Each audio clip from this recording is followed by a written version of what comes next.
नमस्कार दोस्तों, आज मैं इतिहास का एक महत्वपूर्ण टॉपिक आपके समक्ष में लेकर आया हूं और उस टॉपिक का नाम है महारानी विक्टोरिया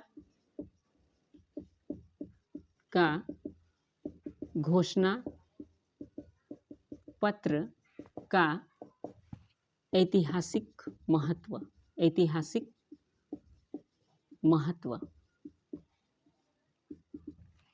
ठीक है दोस्तों, लेकिन महारानी विक्टोरिया का घोषणा पत्र, सबसे पहले हम लोग इसका छोटा क्वेश्चन जो है, शॉर्ट क्वेश्चन इसको क्लियर करेंगे। जैसे ये घोषणा कब हुई? ये घोषणा कब हुई? 1 नवंबर 1858 ईस्वी को इलाहाबाद दरबार में यानी 1 नवंबर 1858 ईस्वी को इलाहाबाद दरबार में महारानी विक्टोरिया का घोषणा पत्र को पढ़ा गया। ठीक है, ये आपको शॉर्ट क्वेश्चन में आपको मदद करेगा। महारानी विक्टोरिया का घोषणा पत्र का ऐतिहासिक महत्व। हमारे इतिहास में महारानी विक्टोरिया का घोषणा पत्र का बहुत ही महत्व रहा है। ठीक है, तो पहला महत्व क्या है कि कंपनी शासन का अंत।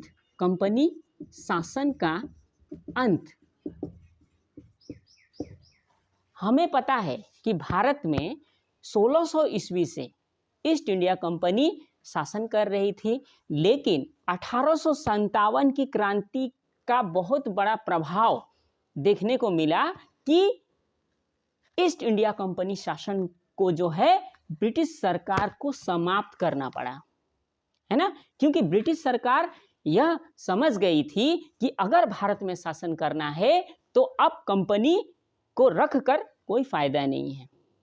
अब हमें पूरी तरह से भारत को अपना उपनिवेश बनाकर जो है उस पर हम लोगों को शासन करना है। तो ये सबसे बड़ा महत्व निकलकर सामने आया। ठीक है, नंबर 2, भारत के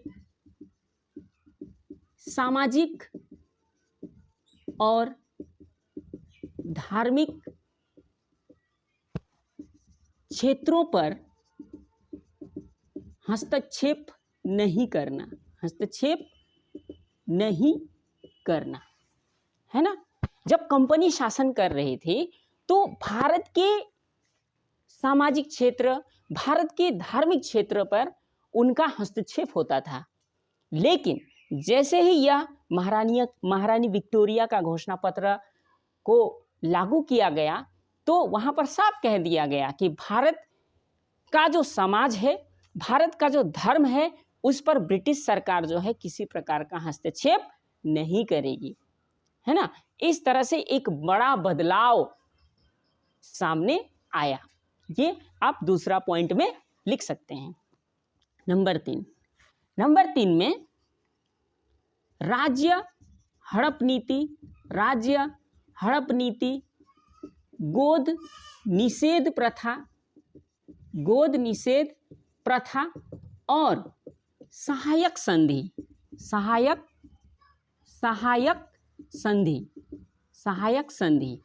जैसा कि आप लोग जानते हैं कि राज्य हड़प नीति, गोद निषेध प्रथा ये लॉर्ड डलहौजी ने चलाया था और सहायक संधि लॉर्ड वेलेस्ली ने चलाया था। ये कंपनी शासन के तहत जो है ये सारी नीतियां जो है भारतीयों पर थोपा जाता था।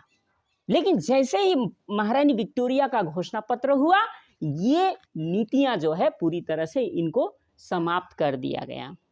ठीक है, तो इतना बड़ा बदलाव, इतना बड़ा चेंजेस जो है अब भारत में देखने को मिला।